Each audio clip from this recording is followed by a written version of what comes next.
आपका बहुत बहुत स्वागत है आज की इस वीडियो में। आज हम देखेंगे यहाँ पे अर्जित अवकाश नकदीकरण के बारे में, है ना। अर्जित अवकाश नकदीकरण क्या होता है ना। तो इसके संबंध में हम आज क्या करेंगे, परिचर्चा करेंगे। सबसे पहले बात देखिए, यहाँ पे किसी भी शासकीय कर्मचारी को बहुत सारे अवकाश मिलते हैं ना, बहुत सारे अवकाश मिलते हैं। जैसे आपका अवैतनिक अवकाश हो गया, अपना असाधारण, है ना, असाधारण अवकाश हो गया, अर्ध वेतन अवकाश हो गया, लघुकृत अवकाश हो गया। पर अर्जित अवकाश इसलिए इंपॉर्टेंट हो जाता है क्योंकि रिटायरमेंट टाइम में इसमें क्या होता है, रिटायरमेंट टाइम में से क्या होता है, नगदीकरण होता है। मतलब रिटायरमेंट टाइम में जितने दिन आपके, है ना, अर्जित अवकाश शेष बचे हैं उसके एवज में आपको क्या मिलता है, पैसा मिलता है ना।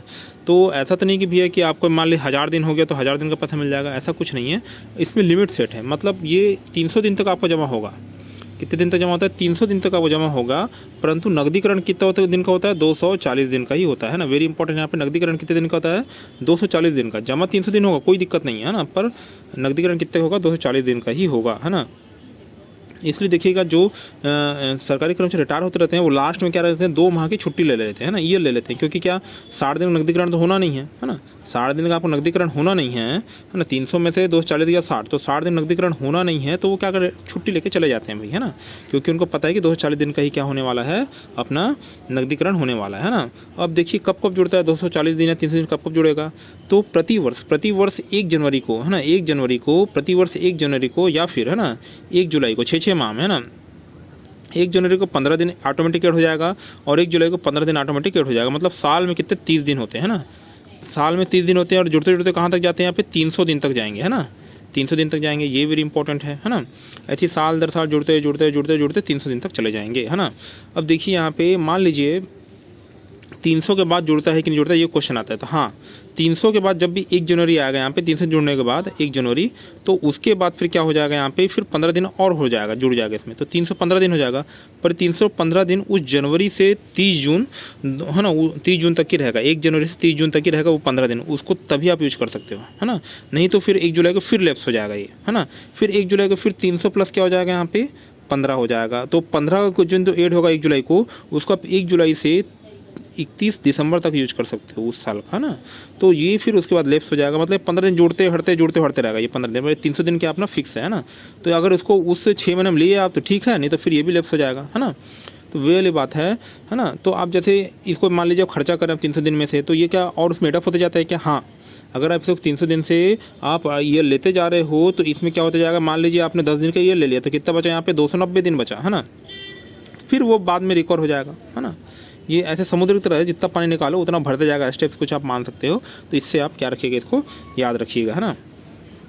अब देखिए यहाँ पे सेवानिवृत्ति पर अर्जित अवकाश की गणना कैसे करते हैं, क्या करते हैं उसको देखते हैं ना। तो सेवानिवृत्ति पर अर्जित अवकाश समर्पण कैसे होता है, क्या होता है इसको देखते हैं भाई। यहाँ पे सेवानिवृत्ति होने वाले शासकीय सेवकों को सेवानिवृत्ति की तिथि में उनके अवकाश खाते में शेष बचे, है ना, जो भी अवकाश खाते में शेष बचा अर्जित अवकाश रहता है, उसके बदले नगद राशि क्या की जाती है, यहाँ पे दी जाती है। हाँ पता है अपने को, हाँ अपने देख लिया है। तो सबसे पहले स्टेप 1, है ना। तो स्टेप 1 इसे कैसे क्या करेंगे देखते हैं ना। देखिए सबसे पहले आपको क्या पता रहना चाहिए, सरकारी सेवक की नियुक्ति दिनांक पता रहना चाहिए, वो कब नियुक्त हुआ है, पहली बात तो ये। दूसरा स्टेप क्या बोल रहे हैं यहाँ पे, सेवानिवृत्ति दिनांक, उस शासकीय कर्मचारी की सेवानिवृत्ति दिनांक भी आपको क्या रहना चाहिए, पता रहना चाहिए। 2 चीज़ वेरी इंपॉर्टेंट है ना। उसके बाद स्टेप 3 क्या हो जाएगा, यहाँ पे नियुक्ति दिनांक से, है ना, ये जो डेट है ना, ये टाइम लाइन डेट है भैया यहाँ पे ना। इसमें कुछ रूल्स रेगुलेशन आए थे 1987 में, है ना। वो वित्त विभाग का नियम 30/8 ऐसे कुछ है, देखते हैं अपन यहाँ पे क्या है नियम। तो ये देखिए ये डेडलाइन है अपना यहाँ पे, इसके पहले कुछ अलग नियम होगा, इसके बाद कुछ अलग नियम होगा ना। तो स्टेप 3 में क्या बोल रहा है, नियुक्ति दिनांक से 9/3/1987, मतलब नियुक्ति दिनांक से 9 मार्च 1987 तक कुल सेवा अवधि, है ना, इसको निकालना पड़ेगा आपको, नियुक्ति कब हुआ है और यहाँ तक क्या है ना। तो यहाँ तक कितनी सेवा अवधि हुई इसको निकालना पड़ेगा आपको, है ना। उसके बाद फिर यहाँ पे 9 के बाद 10, तो 10/3/1987 से सेवानिवृत्ति दिनांक तक, है ना। तो इसको भी आपको क्या करना पड़ेगा, निकालना पड़ेगा, ठीक है। ये दोनों आपको ड्यूरेशन को निकालना पड़ेगा, कितने कितने दिन आ रहा है। उसके बाद फिर फर्दर कैलकुलेशन होगा स्टेप 5 में, है ना। तो स्टेप 5 स्टेप 3 से कनेक्टेड है। मतलब स्टेप 5 मतलब यहाँ 5 और 3 ये दोनों क्या है, विषम है ना। तो स्टेप 5 तो क्या बोल रहा है यहाँ पे, स्टेप 5 स्टेप 3 में अंकित अवधि हेतु अवकाश समर्पण पात्रता, है ना। स्टेप 3 में जो अंकित अवधि यहाँ पे दिख रहा है ना, अवधि, है ना, ये जो अवधि आप निकालोगे यहाँ पे कैलकुलेट करके, है ना, अपन न्यूमेरिकल बनाएंगे तो और अच्छे समझ में आएगा। अभी यहाँ पे थोड़ा सा एक आपके दिमाग में एक इसका जो छाप है वो बढ़ जाएगी यहाँ पे कि इसको न्यूमेरिकल को सॉल्व कैसे करना है ना। तो यहाँ पर सुनते रहिए आराम से, न्यूमेरिकल करेंगे तो और क्लियर हो जाएगा। 2-3 न्यूमेरिकल करेंगे हम इसका, है ना। अब देखिए स्टेप 3 में अंकित अवधि हेतु, है ना, अवकाश समर्पण पात्रता, इसी क्या रहेगी भाई यहाँ पे, स्टेप 3 में 9/3/1987 तक की है भाई यहाँ पे ना, नियुक्ति उसका 1987 के पहले हुआ होगा, तो नियुक्ति से यहाँ तक के जो अवधि निकला है अपना यहाँ पे, उसके लिए एक वर्ष में केवल कितना दिन ऐड करेंगे, 15 दिन। मान लो यहाँ पे 28 वर्ष हो रहा है तो 28 गुणा 15, तो ये अपना उसमें एडअप हो जाएगा, है ना। यदि स्टेप 6 यहाँ क्या है, सम है, तो ये स्टेप 4 ऐसा थोड़ा ट्रिक से याद रखो। तो स्टेप 6 में स्टेप 4 को लेना है अपने को, है ना। तो स्टेप 6 में क्या करेंगे, 10/3/1987 से सेवानिवृत्ति दिनांक तक एक अवधि निकलेगा भाई यहाँ पे, एक कुछ ना कुछ अवधि तो निकलेगा यहाँ पे, 34 वर्ष 7 माह 3 दिन ऐसे कुछ भी निकला है ना। उसमें क्या करना है देखिए, वेरी इंपॉर्टेंट यहाँ पे, है ना। स्टेप 4 में, है ना, स्टेप 4 में अंकित अवधि हेतु अवकाश समर्पण की पात्रता, है ना। अवकाश समर्पण पात्रता क्या होगी यहाँ पे, है ना। ये 25/9/2012 के पूर्व हर वर्ष 7 दिन जोड़ते थे, है ना इसको, पर 25/9/2012 के बाद क्या कर रहे हैं यहाँ पे, प्रति 2 वर्ष में कितना 15 दिन क्या कर रहे हैं इसमें ऐड कर रहे हैं, प्रति 2 वर्ष में, क्योंकि इससे कुछ घाटा हो रहा था यहाँ पे कम कर्मचारी लोगों को प्रति वर्ष 7 दिन ऐड करने थे। तो 7 + 7, तो 7 + 7 14 ही हो रहा है यहाँ पे, है ना। 2 साल ऐड करें तो इसमें एक दिन बढ़ा के करते हैं यहाँ पे ना। तो 25/9/2012 के पूर्व इतना याद रखो कि 7 दिन क्या किया जा रहा था, ऐड किया जा रहा था, है ना। फिर 25/9/2012 के बाद यदि रहेगा तो वो 2 वर्ष में 15 दिन क्या करेंगे अपने यहाँ पे ऐड करेंगे, है ना। 2 वर्ष में कितना दिन यहाँ पे, 2 वर्ष में 15 दिन, 2 वर्ष में कितना दिन ऐड करेंगे यहाँ पे, 15 दिन ऐड करेंगे अपन, है ना। ये हो गया भाई यहाँ पे। अब मान लीजिए यहाँ पे इसके अतिरिक्त, है ना, यदि 15 दिन आपने ऐड कर लिया यहाँ पे, है ना, 2 वर्ष में कितना, 2 वर्ष में 15 दिन, है ना, 2 वर्ष में 15 दिन, 2 वर्ष में कितना 15 दिन। इसके अतिरिक्त 1 वर्ष के लिए 7 दिन, है ना, 1 वर्ष के लिए कितना ऐड करेंगे यहाँ पे, 7 दिन, है ना, 1 वर्ष के लिए 7 दिन ऐड करेंगे। कि क्या हो रहा है, कैसा हो रहा है, अभी आपको समझ में नहीं आएगा, जब न्यूमेरिकल करेंगे तो और क्लियरिफाई हो जाएगा। मैं बार बार बोल रहा हूँ, सुनते रहिए, तो आपको बाद में और क्लियरिफाई हो जाएगा, है ना। यदि कॉलम 3 और 4 में, है ना, ये दिख रहा है यहाँ पे कॉलम 3 और कॉलम 4 में, इसमें कुछ माह भी आ रहा है, मान चलो 3 वर्ष 7 माह, इसमें 7 वर्ष, है ना, 7 वर्ष 8 माह ऐसा। तो ये माह जो रहता है इसका कैलकुलेशन होता है, कैसे होगा बता रहा हूँ यहाँ पे। यदि कॉलम 3 कॉलम 4 में माहों की संख्या 12 से अधिक है ना, यदि कॉलम 3 और कॉलम 4 में माहों की संख्या 12 से अधिक है, मतलब 12 से अधिक मतलब 1 वर्ष हो गया ना, तो 1 वर्ष मानकर 7 दिन अतिरिक्त दे होगा ना, तो 1 वर्ष मानकर उसको क्या कर मान लेंगे आप, 1 वर्ष मान लोगे और 1 वर्ष की वजह में 7 दिन आप दे दोगे यहाँ पे, ऐड कर दोगे यहाँ पे, है ना। ये भी कैसे होगा न्यूमेरिकल में और अच्छे समझ में आएगा ना। अभी सुनते रहिए बस। अब स्टेप 7 क्या हो जाएगा, कुल अर्जित अवकाश समर्पण की पात्रता, है ना। कुल अर्जित अवकाश समर्पण की पात्रता यहाँ पे क्या हो जाएगी, 5 + 6। तो स्टेप 5 में जो वैल्यू आई है और स्टेप 6 में जो वैल्यू है, इसको क्या करना है आपको, एडअप कर देना है। तो उससे क्या रहेगा, आपका कुल अर्जित अवकाश समर्पण की पात्रता आपकी निकल जाएगी, है ना। उसके बाद 8वां स्टेप क्या है, घटाई है ना। 8वें स्टेप में क्या करना है आपको, घटाना है ना। देखिए घ कैसे बन रहा है यहाँ पे, 8 जैसे बन रहा है यहाँ पे, तो इसे याद रखना, 8वें स्टेप आपको घटाना है कुछ ना कुछ ना। तो सेवा के दौरान लिया गया अवकाश समर्पण को लाभ को यहाँ पे क्या करना है, घटाना है ना। तो सेवानिवृत्ति समर्पण का आप मतलब ये जो दिया रहेगा, सेवा के दौरान लिया गया अवकाश समर्पण का लाभ, ये क्वेश्चन में आपको दिया रहेगा ना, ये क्वेश्चन दिया रहेगा कि कितना दिन, है ना। तो उसको क्या करेंगे, अगले स्टेप में यहाँ पे जो टोटल वैल्यू आई है 7 की, है ना, उससे क्या करेंगे अपन यहाँ पे स्टेप 8 को क्या कर देंगे, माइनस कर देंगे, है ना। तो क्या हो जाएगा, स्टेप 9 निकलेगा, सेवानिवृत्ति पर अर्जित अवकाश समर्पण की पात्रता, ये निकलेगी, है ना। उसका स्टेप 10 में क्या है यहाँ पे, सेवानिवृत्ति के दौरान अर्जित अवकाश खाते में, सेवानिवृत्ति के दौरान अवकाश खाते में से अर्जित अवकाश, ये कितना हो जाएगा अपना यहाँ पे, ये भी अपना क्या हो जाएगा, क्वेश्चन में दिया रहता है ना, ये भी अपना क्वेश्चन में दिया रहता है, ठीक है। अब देखते हैं यहाँ पे स्टेप 11, है ना। स्टेप 11 क्या हो जाएगा भाई, स्टेप 11 में अधिकतम 240 दिन तक सीमित, है ना। इसको 240 दिन ले जाना है, उसके आगे अपन नहीं ले जा सकते ना। 240 दिन तक क्या करना पड़ेगा, इसको यहाँ पे सीमित करना पड़ेगा, 240 दिन तक सीमित। अब देखिए यहाँ पे स्टेप 9, 10 और 11, है ना। स्टेप 9, 10, 11 में यहाँ पे 9, 10 और 11 में जो न्यूनतम होगा वही भुगतान होगा, उसी का अपन क्या करेंगे यहाँ पे, नकदीकरण करेंगे, है ना। तो न्यूमेरिकल में और अच्छे समझ में आएगा। ये अब करीबन 11 स्टेप है ना। इसमें कितने स्टेप हैं टोटल, 11 स्टेप है ना। तो इसको अपन न्यूमेरिकल में देखते हैं तो अच्छे समझ में आएगा, है ना। न्यूमेरिकल देखने से पहले कुछ और है, अवकाश वेतन गणना का सूत्र भी है ना। अब इसका अवकाश गणना करना है तो उसका सूत्र क्या है, वेतन प्लस महंगाई भत्ता ना, मतलब यहाँ पे मूल वेतन प्लस डीए हो गया, फिर पात्रानुसार दिन समर्पण हेतु अर्जित अवकाश की दिनों संख्या डिवाइडेड बाई कितना हो जाएगा अपने यहाँ पे 30 हो जाएगा ना। ये डिवाइडेड बाई 30 किया हूँ तो डिवाइडेड बाई पूरा क्या हो जाएगा, 30 हो जाएगा। इसको ऊपर न्यूमेरिकल देखें कि तो कैसे सॉल्व करना है। आप नकदीकरण कर रहे हो तो नकदीकरण करने का फॉर्मूला क्या है ना, इसको भी अपने को देखना है। उसका देखिए यहाँ पे मृत्यु पर अवकाश का नकदीकरण, है ना। मृत्यु पर अवकाश का नकदीकरण वैसे ही होता है जैसे, है ना, नॉर्मल सेवानिवृत्ति में होता है ना। तो मृत्यु में जैसे जितने दिन आपका शेष बचा है अर्जित अवकाश, है ना, तो उतने दिन में क्या कर दिया जाएगा, नकदीकरण कर दिया जाएगा, है ना। तो क्या बोल रहे हैं आप देखिए, शासकीय सेवक की सेवा में रहते हुए मृत्यु होने की दशा में, है ना, उसके खाते में शेष जमा अवकाश अधिकतम सीमा के अधीन के बराबर अवकाश वेतन की पात्रता होगी, जिसे एक मुश्त क्या कर दिया जाएगा, यहाँ पे भुगतान कर दिया जाएगा ना। एक मुश्त भुगतान कर सकते तो कोई दिक्कत नहीं है, मतलब वैसा ही है। पर इसमें क्या रहेगा, जैसे मान लीजिए यहाँ पे कोई शासकीय कर्मचारी यहाँ पे मतलब यहाँ पे 40 साल की एज में वो क्या हो गया, एक्सपायर हो गया ना। 40 साल की एज में एक्सपायर हो गया तो 40 साल में उसका कितना जुड़ पाया, यहाँ पे मान चलो मोटा मोटा लमसम यहाँ पे 240 दिन नकदीकरण होता है। मान लो इसका यहाँ पे 100 ही दिन जुड़ पाया, तो 100 ही दिन क्या होगा, आपका नकदीकरण होगा ना। 100 दिन का क्या होगा, अपन नकदीकरण होगा, है ना। जितना जुड़ा है उतना का ही नकदीकरण होगा, है ना। राशि भुगतान है तो पात्रता, यहाँ पे राशि भुगतान पात्रता किन्हें है, तो सबसे पहले बात है विधवा पत्नी को, है ना। एक से अधिक विधवा पत्नी जीवित होने की स्थिति में, है ना, राशि बराबर बांटी जाएगी ना। विधवा पत्नी एक दो जैसे पत्नी रखा है तो राशि बराबर क्या कर जाएगी, बांट दी जाएगी ना। ये हो गया भाई यहाँ पे विधुर पति। यहाँ पे अगर पत्नी सरकारी कर्मचारी तो पति को पेंशन मिलेगा, है ना। मृत अब वो भी नहीं है, दोनों नहीं है तो मृत शासकीय सेवक के ज्येष्ठ पुत्र, सबसे बड़ा जो बेटा है उसको मिलेगा यहाँ पे पेंशन। वो भी नहीं है तो ज्येष्ठ अवैध पुत्री को मिलेगा, और वो भी नहीं है तो यहाँ पे आश्रित विधवा पुत्री, है ना, तो पुत्री को मिलेगा, क्योंकि इनके यहाँ पे भरण पोषण को साधन ही नहीं है ना। मृत शासकीय सेवक की आश्रित विधवा पुत्री यदि एक से अधिक हो तो बराबर बराबर बांटी जाएगी यहाँ पे, है ना। अगर ये भी नहीं है, मान लो इसने शादी ही नहीं किया तो ये सब काम ही खत्म है, तो उनके पिताजी को मिलेगा, और ये पिताजी भी नहीं है तो उनकी माता को मिलेगा, है ना। तो इस टाइप से यहाँ पे पेंशन का जो सर्कल है वो चलता है ना। अब देखिए न्यूमेरिकल देखते हैं ना, न्यूमेरिकल से आपको और अच्छे समझ में आ जाएगा।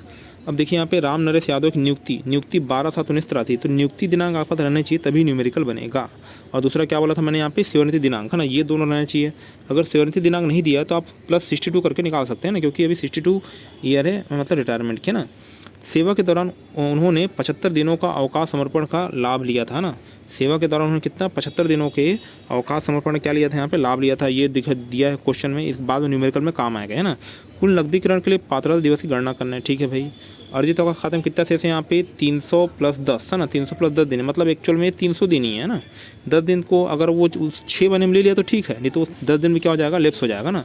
जिस 6 महीने में ये 10 या 15 दिन जुड़ा है उसको उसी महीने में मतलब 6 महीने के दौरान लेना पड़ेगा, नहीं तो लेप्स हो जाएगा ना। ये मैंने पहले ही बता चुका है। और मिस्टर राम नरेश यादव के सेवानिवृत्ति माह अक्टूबर 2023 का वेतन 80,200 और डीए कितना था, 42% था। तो इस आधार पर नकदीकरण की राशि की क्या करना है, आपको गणना करना है ना। अब देखिए यहाँ पे अर्जित अवकाश गणना पत्रक, है ना, तो इसको कैसे सॉल्व करते हैं, यहाँ से ध्यान सुनिएगा, यहाँ समझ में आएगा, है ना। जो स्टेप मैंने बताया था वो स्टेप यहाँ पे क्या हो जाएगा, उसको चरितार्थ हो जाएगा। कैसे होगा देखते हैं। यहाँ पे नियुक्ति दिनांक दिया आपने कितना, 12 जुलाई 1983, है ना, ये हो गया। उसके बाद क्या दिया अपने को, सेवानिवृत्ति दिनांक दिया कितना दिया है यहाँ पे, 31/10/2023, ठीक है भाई, कोई दिक्कत नहीं है। नियुक्ति दिनांक में पता चल गया और यहाँ रिटायरमेंट का डेट भी अपने को पता चल गया ना। अब देखिए बीच में यहाँ पे एक बंदा आ जाएगा, यहाँ पे 10/3/1987, है ना। ये बहुत इंपॉर्टेंट डेट है, यहाँ पे इसको याद रखना है, 10/3/1987, है ना। तो शासकीय सेवक नियुक्ति दिनांक से तीसरे स्टेप में ही आएगा ना। यहाँ पे एक रूल्स रेगुलेशन आया था यहाँ पे, इसीलिए इस डेट को अपन क्या करते हैं, यहाँ पे हेडअप करते हैं 10/3/1987, है ना। 10/3/19 क्या बोला मैंने यहाँ पे, 87। तो नियुक्ति दिनांक से 9/3, है ना, इससे पहले इससे ऊपर मतलब क्या हो जाएगा, 9/3/1983 तक कुल सेवा अवधि, है ना। तो निकाल लो भाई, यहाँ पे इसको माइनस करके अपन निकाल लेंगे, है ना। माइनस करके निकालेंगे तो ये वाली संख्या जो है इसको यहाँ क्या करना पड़ता है, एक कम करना पड़ता है, मैंने बताया था यहाँ पे। और अगर ये नहीं जा रहा उससे तो उधर से 30 उधार लेना है, 3 से 9 पे 30 उधार लेंगे तो यहाँ पे 28 मतलब 3 वर्ष 7 माह और 28 दिन ऐसा आ जाएगा ना। मैंने क्या बोला, पहली संख्या को 1 माइनस करना है, उसके बाद यहाँ पे 3 से अगर फिर भी यहाँ पे माइनस नहीं हो रहा तो 3 से उधार लेके 30 लेंगे यहाँ पे, तो कितना हो जाएगा यहाँ पे 39 हो जाएगा। 39 में से कितना 11 जाएगा तो अपने कितना बचेगा यहाँ पे, है ना। 39 में से 11 गया तो 28 बचेगा ना। तो ये 3 वर्ष 7 में 28 दिन बताया, ठीक है, इसको याद रखना है, ठीक है। अब देखिए यहाँ पे 10/3/1983 से सेवानिवृत्ति दिनांक तक के, है ना, अब इसको लेंगे, है ना। तो 10/3/1983 से अब सेवानिवृत्ति दिनांक तक के, है ना। तो अब इसको माइनस करेंगे, तो सेवानिवृत्ति कब हो रही है इसकी, यहाँ पे 2023 को, और 10/3/1987 एक जो बीच में बाइफॉर्गेशन डेट है वो हो गई, है ना। तो फिर इसको माइनस करेंगे तो इसमें कितना आ जाएगा, 36 वर्ष 7 माह 22 दिन आ रहा है ना। करने का तरीका वही है, यहाँ क्या करना है अपने को, ये 10 को क्या करना है अपने को, -1 करना है, पहली बात तो ये। तो उसके बाद माइनस कर देना ना। अगर आप उधार ले रहे हैं तो अपने को 30 दिन ही उधार ही लेना है, ज़्यादा नहीं लेना है ना। तो ये इसका, है ना, मतलब घटाने का फॉर्मूला है ना। तो यहाँ देखिए एक माइनस कर दें 9 आ जाएगा, 31 में से 9 गया कितना बचेगा, 22 दिन बचेगा, तो 36 वर्ष 7 माह 22 दिन, ये अपना आ गया भाई यहाँ पे। अब कॉलम 3 में अंकित अवधि हेतु अवकाश समर्पण की पात्रता, है ना। कॉलम 3 में अंकित अवधि होती है अवकाश समर्पण पात्रता, ठीक है। यहाँ पे कॉलम 3 का मैंने बता चुका है यहाँ पे कि एक वर्ष में 15 दिन से मल्टीप्लाई करना है। तो कितने वर्ष हो रहे हैं कॉलम 3 में? कॉलम 3 में कितने हो रहे हैं? यहाँ पे 3 वर्ष हो रहे हैं, तो 3 वर्ष को 15 से मल्टीप्लाई करेंगे तो कितना आ जाएगा? 45 दिन, ठीक है। समीकरण 1 है ना, इसको भी याद रखिए। अब देखिए कॉलम 4 में है ना, अब यहाँ क्या बोल रहा है? कॉलम 4 में अंकित अवधि होती है अवकाश समर्पण की पात्रता, है ना। तो मैंने बोला था कि यदि यहाँ पे जो है उसका आधा लेना है ना, मतलब 36 वर्ष है ना, तो 36 वर्ष है, 36 को 2 से भाग देंगे यहाँ पे, तो 2 से भाग देंगे तो 18 वर्ष आ रहा है, तो 18 वर्ष गुणा 15 करेंगे, मतलब प्रत्येक 2 वर्ष में 15 दिन से गुणा करना है। तो कितना आ जाएगा यहाँ पे? 270 आ जाएगा भाई यहाँ पे, है ना।